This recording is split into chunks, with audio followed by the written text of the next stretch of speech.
Hello dear student, right. तो अभी next topic पढ़ रहे हैं हम लोग, इकोनॉमिक्स ऑफ स्केल। ओके, तो एकदम मस्त टॉपिक है और अपने सिंपल लैंग्वेज में करा था, ठीक है।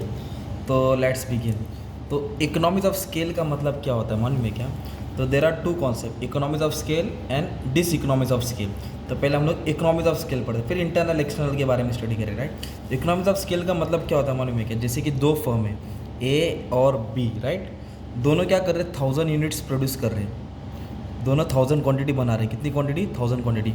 इसको मतलब ए कंपनी को 1000 क्वांटिटी बनाने के लिए 20,000 रुपये खर्चा आ रहा है, और वैसे ही बी कंपनी को 1000 यूनिट्स बनाने के लिए 35,000 खर्चा लग रहा है। कितना कॉस्ट लग रहा है? 35,000। तो इन दोनों में सबसे कम खर्चा किसको लग रहा है? ए को लग रहा है। तो जब जिसका खर्चा भी कम रहेगा तो प्रॉफिट भी ज़्यादा रहेगा, राइट। तो 20,000 खर्चा कम लग रहा है ना, तो इस तो ए फर्म क्या कर रही है? इकोनॉमिक्स ऑफ स्केल कर रही है। मतलब कंपनी के अंदर कुछ ऐसा हो रहा है जिसके कारण कंपनी का खर्चा कम हो रहा है और आउटपुट ज़्यादा हो रहा है, इसके लिए प्रॉफिट बढ़ रहा है। और डिस इकोनॉमिक्स ऑफ स्केल का मतलब क्या होता है? कंपनी का खर्चा तो बढ़ रहा है पर प्रॉफिट कम हो रहा है और आउटपुट भी कम बन रहा है, राइट। तो ये कॉन्सेप्ट अपने को पढ़ने के। तो कंपनी का खर्चा कम क्यों हो रहा है और आउटपुट ज़्यादा क्यों बढ़ रहा है? What are the reason for economics of scale? Okay, तभी अपने को इकोनॉमिक्स ऑफ स्केल का कॉन्सेप्ट स्टडी करने का, ठीक है। तो लेट्स बिगिन, ठीक है। तो इंटरनल मतलब कंपनी के अंदर कुछ ऐसा इवेंट हो रहा है जिसके कारण प्रोडक्शन ज़्यादा हो रहा है और कंपनी का खर्चा कम हो रहा है, राइट। तो internal economics of scale are the advantages of large scale production. जब कंपनी ज़्यादा प्रोडक्शन करेगा ना तो कंपनी का कॉस्ट कम हो जाता है। अभी आप घर में एक वड़ा पाव बनाएंगे, कितना? एक वड़ा पाव बाहर से नहीं खरीद रहे, आपको घर पे बनाने का। तो आपको एक वड़ा पाव जो बाहर 15 रुपये या 20 रुपये में मिल रहा है, आप घर पे बनाएंगे तो आपको 100 रुपये खर्चा हो जाएगा ना यार।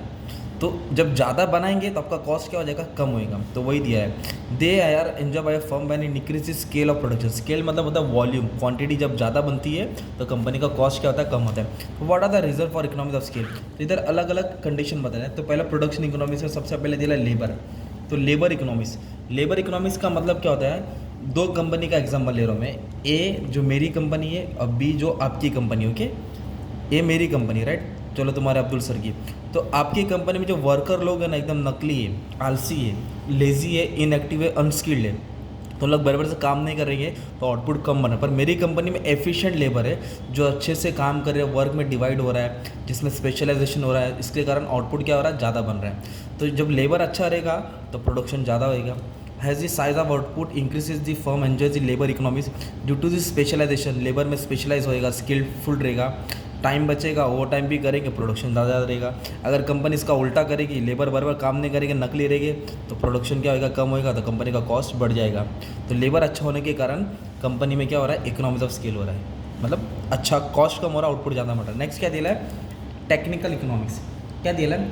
टेक्निकल का मतलब क्या होता है? टेक्नोलॉजी होता है। The important technical economics result from use of specialise capital equipment. मतलब आपकी कंपनी और मेरी कंपनी, तो मेरी कंपनी लेटेस्ट टेक्नोलॉजी यूज़ करिए, कैपिटल इंटेंसिव टेक्नोलॉजी यूज़ करिए, जिसके कारण मेरा कम टाइम में ज़्यादा प्रोडक्शन हो रहा है। और आपकी कंपनी ट्रेडिशनल टेक्नोलॉजी इस्तेमाल करिए, पुरानी टेक्नोलॉजी, जिससे प्रोडक्शन स्लो हो रहा है। तो हाई फाई टेक्नोलॉजी के कारण क्या हो रहा है? कंपनी का कॉस्ट कम हो रहा है और प्रोडक्शन ज़्यादा हो रहा है, राइट।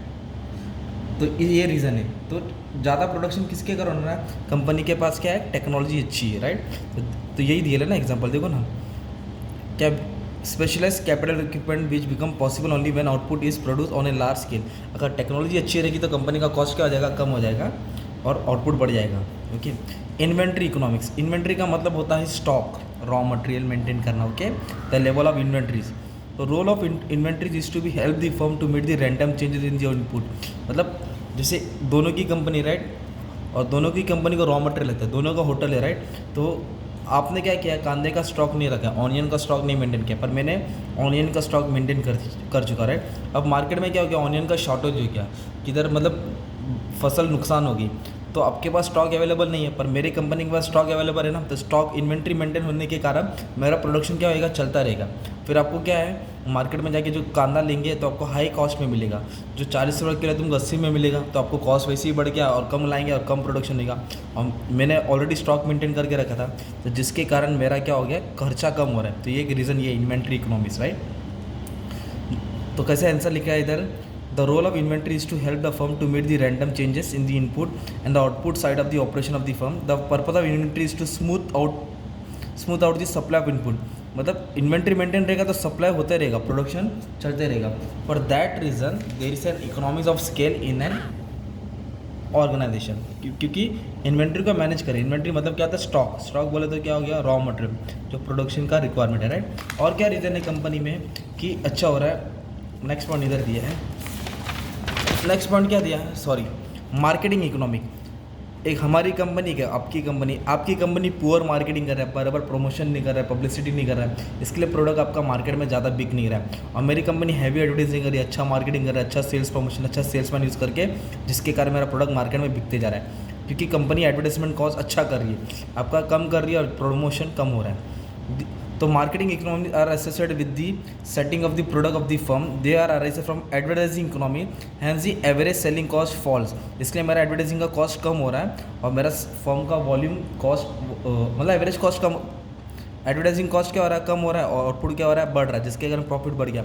आपकी कंपनी पुअर परफॉर्मेंस दे रही है एडवर्टाइजिंग में, जिसके कारण सेल्स क्या हो गया? कम हो गया।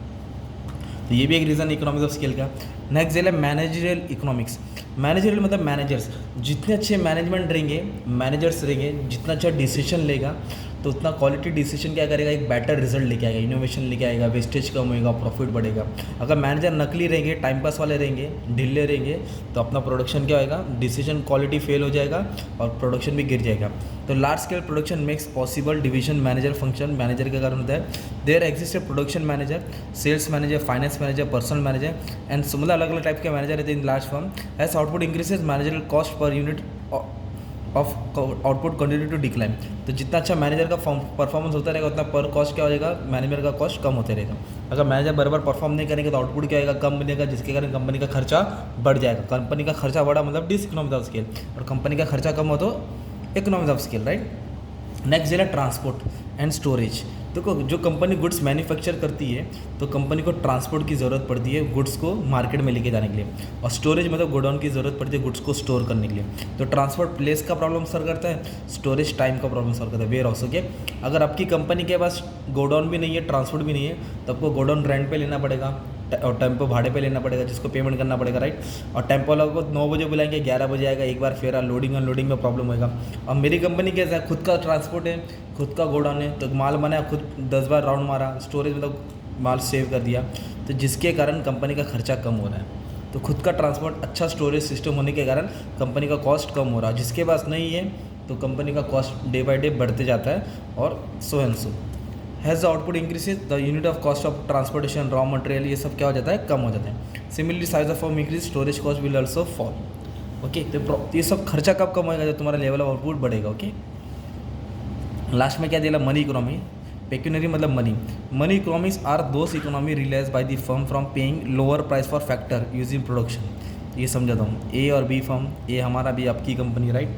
तो सपोज जो रॉ मटेरियल का रिक्वायरमेंट है ना हमारे प्रोडक्ट को बनाने के लिए रख रहा है रॉ मटेरियल, सपोज हम लोग कपड़ा बना रहे हैं, तो जो कॉटन आ रहा है हमारे पास, तो दोनों भी खरीद रहे, पर आपको वो कितना मिल रहा है मालूम है? 1 यूनिट कितना का मिल रहा है? 100 रुपये का मिल रहा है। मुझे वही 1 यूनिट 70 रुपये का मिल रहा है। मतलब आप ज़्यादा पे कर रहे हैं, मैं कम पे कर रहा हूँ फैक्टर के लिए, और आपको लेबर भी क्या है? ज़्यादा वेजेस देना पड़ रहा है, मैं कम वेजेस में अच्छे से काम करा रहा हूँ। तो जिसके कारण मैं कम फैक्टर का पेमेंट कर रहा हूँ ना, और काम अच्छा हो रहा है, तो इसके लिए मेरा कॉस्ट क्या हो गया? कम हो गया। आपका कॉस्ट क्या हो जाएगा? बढ़ते रहेगा, राइट।